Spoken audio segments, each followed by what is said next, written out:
Well, that court decision was welcome news to the unions. Top officials at the Public Employee Federation were so anxious to get the word out that they called a news conference less than an hour after Khan handed down his decision, and long before some rank-and-file members even found out what had happened.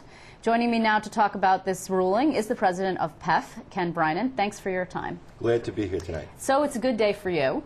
It is. We're very pleased with the decision. I can imagine. I can imagine that, I don't know, the proverbial champagne corks were popping, whatever the equivalent of that is at the PEF headquarters. Well, I wouldn't go that far. It's not a celebration because the state is still having a problem. It is indeed. But what I'm hoping is that now that this decision has been made, we can move past it and we can actually engage in some meaningful discussions without focusing on these illegal activities that are unnecessary. So what part of the decision, it was about a 20 to 27 page decision, not the longest decision ever, but certainly not brief either. What part of the decision actually stood out most for you that you felt was the most significant piece of that?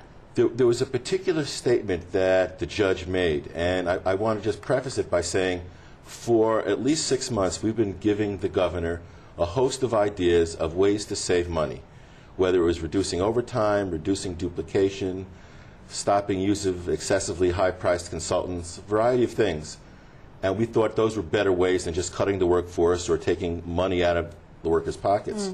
The judge said, where reasonable alternatives exist for addressing the fiscal needs of the state which do not impair contracts, action taken that does impair such contracts is not an appropriate use of state power.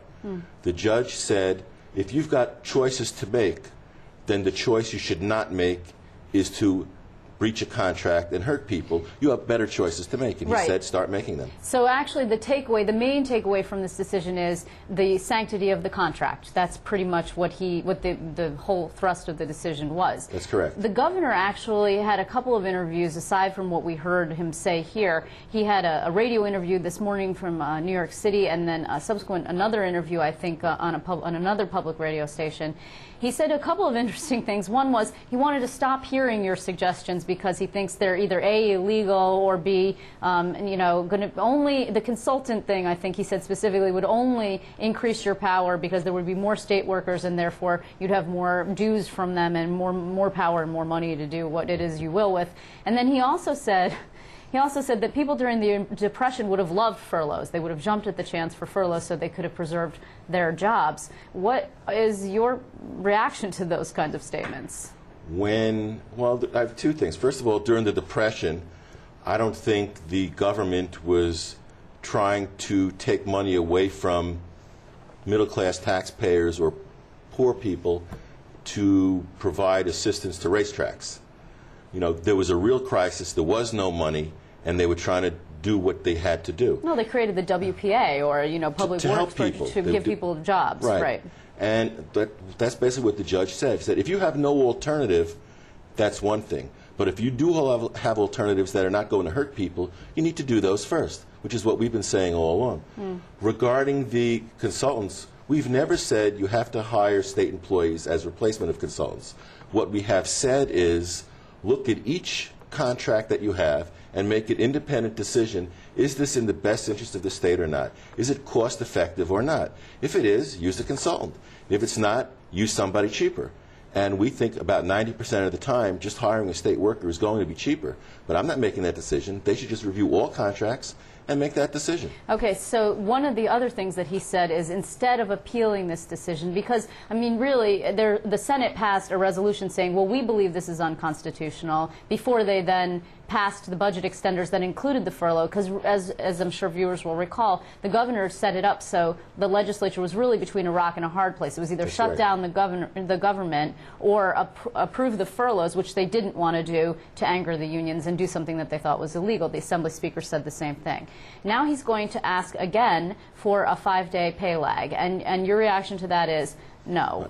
Correct. Right, okay. My reaction is, we have this opportunity now to sit down and try to come to some solution that doesn't target anybody, doesn't hurt anybody, but works for everybody.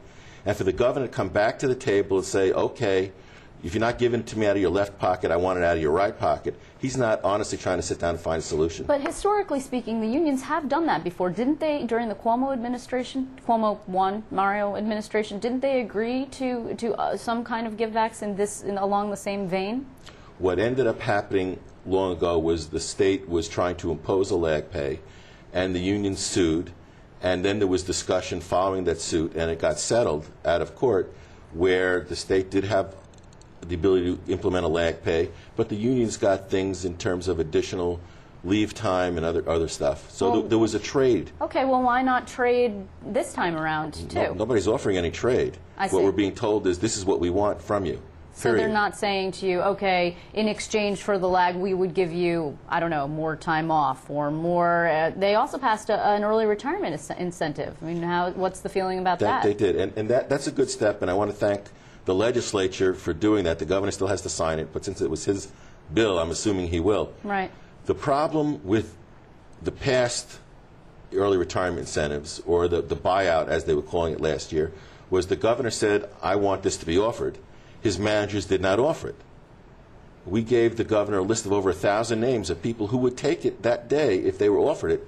Their managers were not offering it to them. Well, my only fear is that now that we've passed this bill that says this should be offered to everybody, that managers will balk at that, and the governor still won't get the savings he wants. Well, isn't the issue that you want people who are actually at the higher end of the pay scale out, as opposed to the people who are in the middle of the pay scale out, because that saves the most money? Right. Okay. And as long as he puts pressure on his managers and says, this program has now been created, you must offer it, and if people say, I want to go, give it to them. Don't say, well, I can't afford to let you go, so you can't. And on layoffs, I know that you're also feeling that layoffs, there was a memorandum of understanding with the governor in exchange for, and when we talk about that give and take, in exchange for the union's agreement on the creation of a fifth tier in the pension fund.